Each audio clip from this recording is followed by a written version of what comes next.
We've talked a lot about different things, and I'll try not to repeat what some of the panelists have said. But what we do, the programs we have here is the Certificate in Nonprofit Management. That's a 15 credit hour program, or 5 classes. And typically a certificate student takes a year to complete it. They'll take 2 classes or 6 credit hours in the fall, 6 credit hours in the spring, and 3 in the summer, and they're done with their certificate. You have 2 years to complete the certificate. You can also start in the certificate and eventually, or after your certificate or in the middle of your coursework, transfer those credits over to the master's degree. So that is, I think, a really nice aspect of this program, is that you can test it out by starting in the certificate and see, is this the right program? Did I make the right decision? And then go ahead and apply for the master's degree. The master's itself, the standard master's degree, is a 60 credit hour program. You can do that on a full-time basis. It would take you 2 years.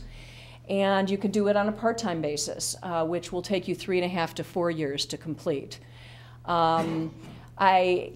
We have probably half full-time and half part-time master's degree students here. We see lots of people who need to work, and so they're doing the part-time program. If you have the ability to do it on a full-time basis, it's a great way to just kind of dive in and really get your education and then get out and work. We also have an executive option to the master's program, which is for individuals who've been in the workplace for 10 years or more, and who have 5 years or more of management and supervisory experience. You can be working in the for-profit sector, but obviously you've got to have volunteer and community work and involvement to be admitted to that program. There is an additional requirement for that executive option. You would give us 3 letters of recommendation instead of 2, and you would speak to your supervisory and management experience in your essay, and there is a faculty interview that goes along with that. And that's a 45 credit hour program. So it reduces the standard master's degree from 60 credit hours to 45. It's not a separate program. It's an option of the master's degree. So you're taking classes with everybody else.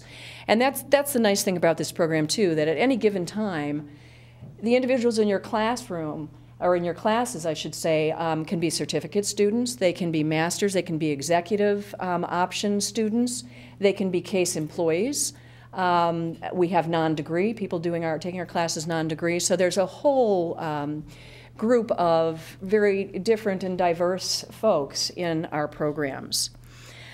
I did mention the dual degrees to you already, and so we hear a lot of people who are interested in our JD, our law degree here, because of the fact that they can do our master's degree with their JD, and that's fairly unique. So, as far as the coursework, you've heard our panelists speak about the different courses that they've taken and the involvement that they've had.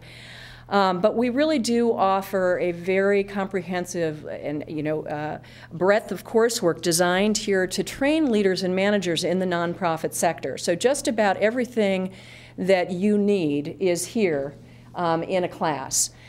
We have a set of required courses in our master's program, and then a set of electives. The certificate, there's 1 required course, and then you choose 4 other courses from our entire curriculum.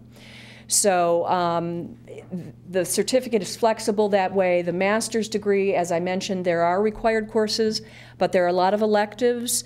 You can also do an independent study, as Tina was describing. And you can also take courses in the master's program from other schools and departments here at the university. So our program is a general management degree. It's not focused in one specific area. So we're not focused in arts, administration. We're not focused in healthcare. We're not focused in the environment. We are teaching you what you need to know to run any sort of nonprofit. But if you would like to customize it a little bit and take courses, there are courses in our medical school here that are available to you, to the law school, the social work program, political science, all different sorts of departments here. And Case is a terrific university with a lot of offerings. So that really, I think, is a benefit to the master's degree. It's very multidisciplinary. As I mentioned to you, our faculty are coming from business and law and social work and political science, history.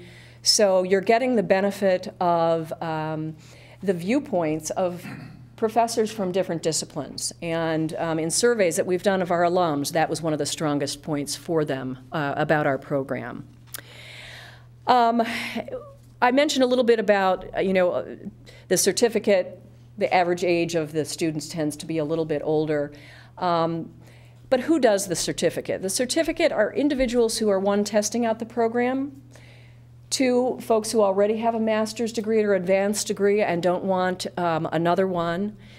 People who, we have a lot of individuals that have been at home, men and women raising children, and they've been doing community work, and it's time for them to get paid for everything they've been doing.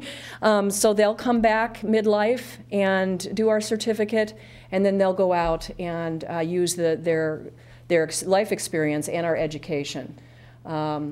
Because what we have found here is that it is a combination of your education but your experience that helps you find a job.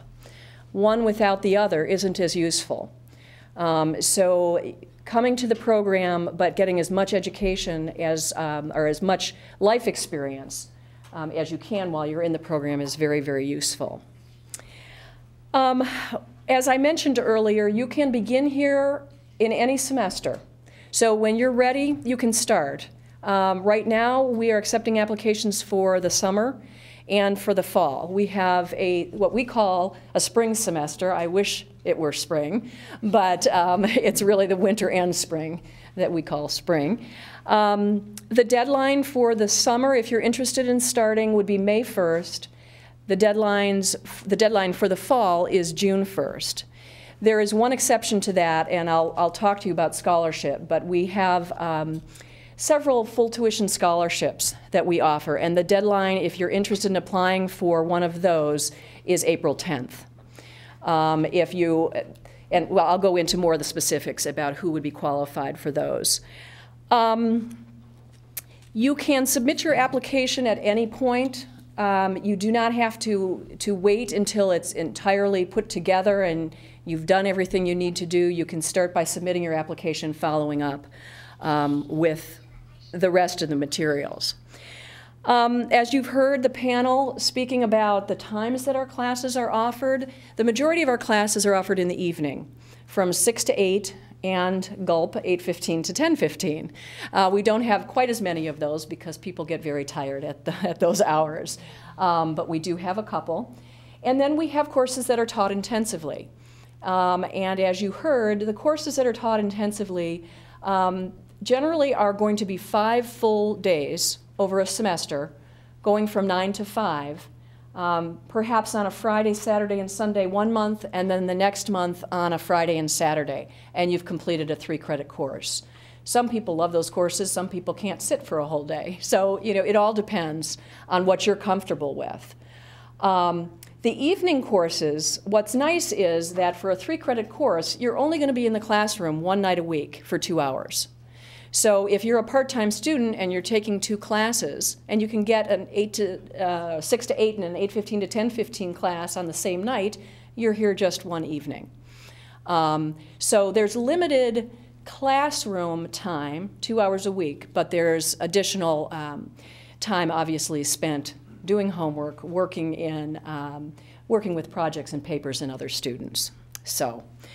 But you can really speed up your program if you're in the master's degree by our master's program by taking an intensive course and getting some more coursework under your belt more quickly. All of our panelists alluded to the community work that you do in your classroom. In your coursework, I should say, there is a lot of hands-on work in almost all of our classes, from the very beginning intro course where you're looking and analyzing an organization from its inception to really the prime example, which is the strategic planning course. And as Tina described, that's a course where nonprofits actually apply to our program. in the summer, and they have to go through a couple information sessions where they learn about the responsibilities of the organization to commit to our process. But then our students work, they choose the organization that they feel has the greatest need, and then a group of 3 to 4 students will work with an organization over a year's period of time and present the strategic plan to the Board of Directors, Board of Trustees at the end of the year. So that's really the capstone of the master's course, but it's one that you learn a great deal from. Let me talk just a little bit about the admissions process. As I mentioned, you can submit your application, don't need to have everything together.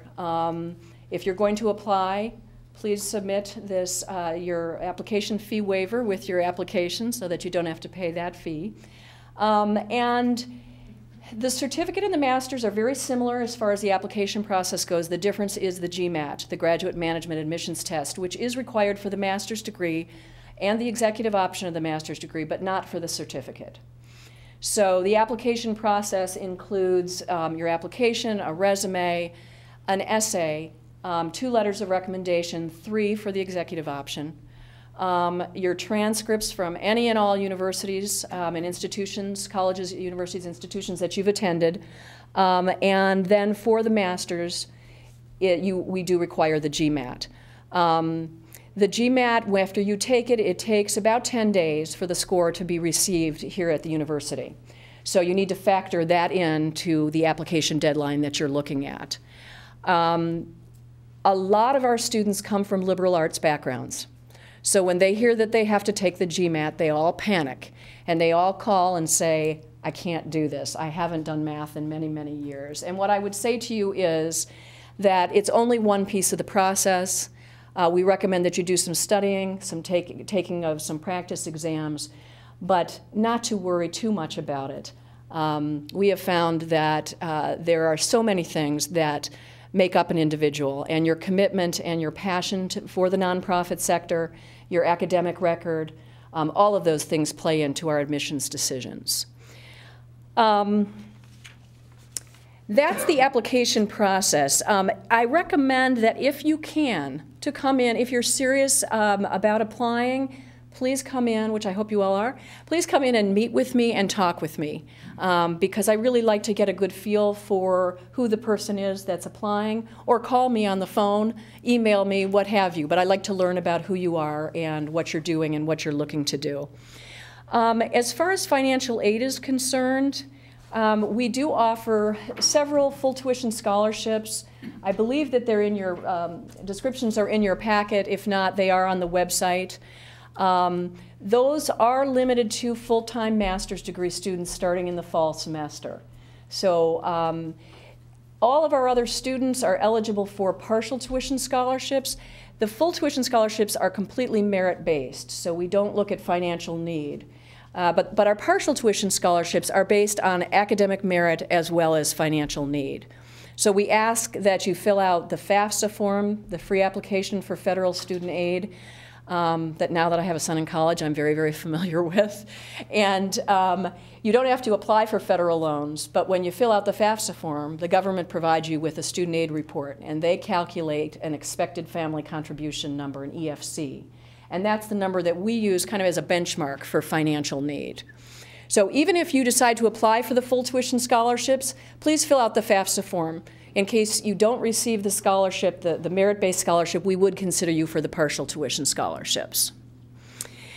If you are a CASE employee, you have the benefit of the tuition waiver here.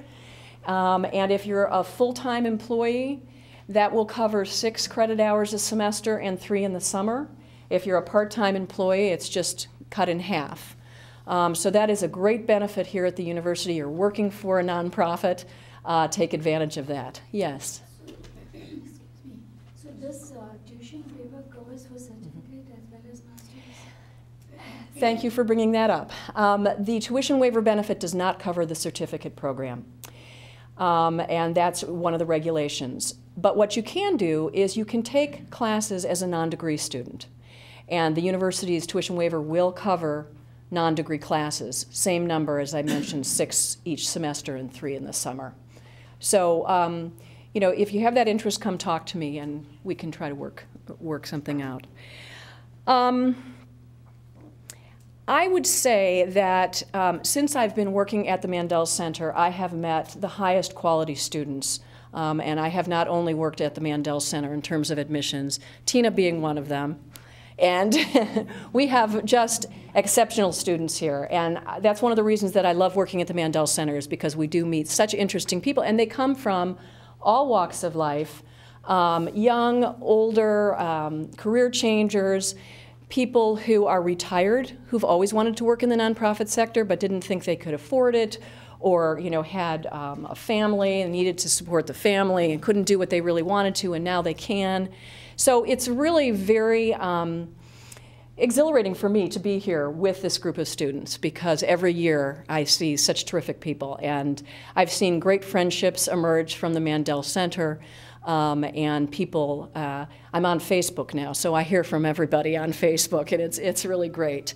So that's really one of the benefits of being here. The other thing I would mention is the networking opportunities. When you're in this program, as I said, you're going to meet people who are doing all sorts of different things. And some of our executive master's students are executive directors who have hired students or who have helped them find positions. So there's a lot that goes on in terms of networking just within the student body itself. So that is another benefit. And you learn about what's out there in the community that you may know nothing about. You may have an interest in this area, and all of a sudden a whole new area opens up to you because your classmate is telling you about it. So that's, I would say, another very strong benefit to the center. I did want to talk about the career side of things. What do our students do when they leave this program? Everything and anything, but I would say that depending on the work experience that you have when you come into this program, like Lee Lazar moved right into an executive director position because of his life experience and the work he has. Individuals are working in fundraising and development. Lots of positions in fundraising and development, particularly today when the need is so great. People are working in financial management for nonprofits, marketing and communications. They are working in foundations as program officers. So they're working for all different types of nonprofits, whether it's a community development organization, or it's the Cleveland Clinic, or it's university hospitals, or it's the Rape Crisis Center. You know, all different types of organizations. Program management was the one thing I wrote down that I wanted to mention too. A lot of people designing and developing programs for nonprofits, and we have a course in program design in our curriculum. The other thing, when you come into the program, if you're young and you don't have a lot of experience, we really encourage you to find internships. As Tina was talking about, you can get experience by working on projects and papers in your classroom or your classwork. You can put those on your resume in terms of, you know, this is what I did when I was in the philanthropic fundraising course. That helps build your resume. So the internships, we also have, and the internships, by the way, are not required. It's if you want to, but we strongly encourage that if you have the time to do some of the internships. Organizations contact us. We've developed internships here at the university in different development offices. So there's lots of opportunity out there. And I'm seeing more and more organizations paying individuals to work as interns, which is nice. The other thing that we would recommend that you do is to participate in our mentoring program. And the mentoring program, we have a committee of nonprofit professionals who are very experienced, who meet with us, and if a student wants a mentor, they submit their resume to us and an interest statement. And our committee takes a look at that individual's resume and what they're interested in, and they make a contact within the community with someone that they think would be an appropriate match for our student. And people are being matched with heads of foundations, you know, all depending on your interest. People are interested in community relations departments within for-profits. We'll match you with someone in an area like that. All different sorts of individuals are serving as mentors, and that's a really nice aspect to the program. We do also have, very recently, have a new career advisor at the Mandel Center. She's actually one of our instructors here at the university, or at the Mandel Center, and she is now also doing career advising for our students. You can meet with her as a student or as an alum, and she has a very extensive nonprofit background. So that is available to students. We also get jobs across our desks quite regularly, and internships. We will email those out to our students on hopefully a weekly basis, if I can remember. And we also post those. We have a job binder at the Mandel Center, and everything that we get that's a job is also posted on CareerLink, which is the university's central career office job bulletin. So our alums have access to those jobs through CareerLink. I've talked really quickly here, and I hope I've covered everything. If I haven't, please ask me questions, but I would encourage you to come visit me, to come sit in on a class, because the classes are really interesting, and you really get a great view of what's going on. Our students and our faculty are extremely friendly, and they will meet with you and escort you to the class and sit with you and talk to you about our programs afterwards. So if you are interested in sitting in on a class, contact me. But also on our website, if you go to the graduate education section of the Mandel Center's website, you will see a link for the classes that we're offering this semester. So take a look at those, and you can see what time and what day of the week they're being offered, and then contact me with a date that you would like to sit in a class. I will then check with our faculty to make sure that that's a good day. And don't wait too long, because in April the classes are over. So I think that's a great way to actually learn about the center. Questions? Things that I have not covered that you, yes? If you don't get any scholarship or any kind of aid, what is the actual cost?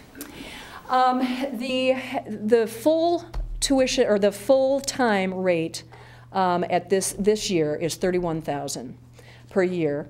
The per credit hour rate is $1,292 per credit hour, and that's all listed on our website and should be in your packets also.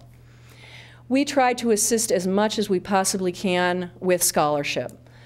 And what I tell people is, don't be scared away from the program without coming and talking to me first. People say, that's, I can't do that. But talk with us and let us understand your financial situation and what's going on with you. And we want to make it possible for you to come here. So don't walk away saying, oh, I can't do that. Call Rebecca Zerm first. Other questions? By the way, I should mention that the partial tuition scholarships, the range is from about 10%, which is a very small end, to about 50% of tuition. So if you're coming here on a part-time basis and you're awarded a 40% scholarship, then the tuition that you have for that particular semester, we just apply the 40% against whatever that tuition rate is for the number of credit hours you're taking in a semester. Yes? Can you tell me how it works with the dual degree programs?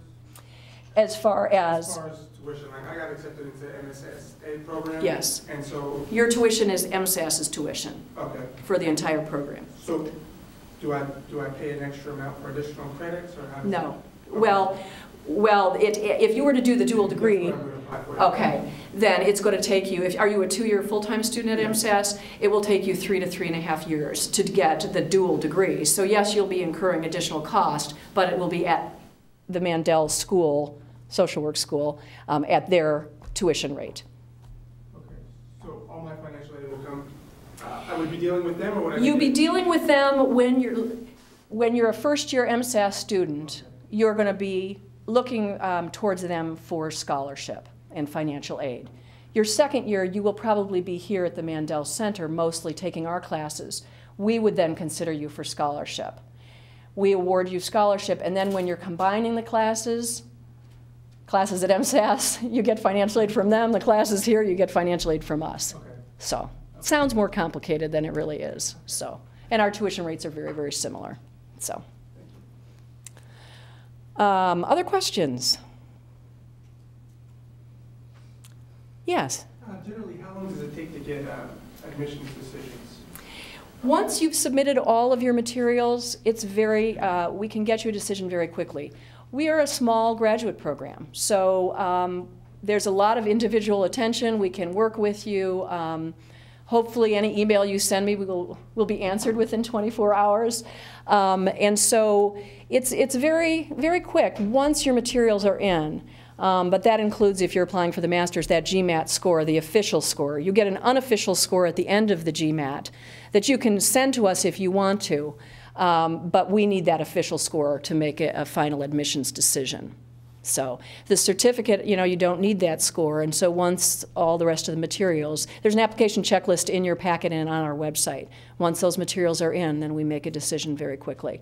And with scholarship, just make sure your FAFSA form is filed and the student aid report given to us, or else we can't make a scholarship decision. So would you say like 2 to 5 weeks, or could you give me a range on how 2 weeks most, Oh, yep, thank you. yep. Depending on how busy I am, or we are, I should say. So, any other questions? All right, well, thank you very much for coming, and I'll be here to answer any questions. I see Tina back there who's shaking her head. Yes, she'll answer questions. And please, my card is in your packet. Call me or email me. And again, thank you. I hope you'll consider our programs. Thanks.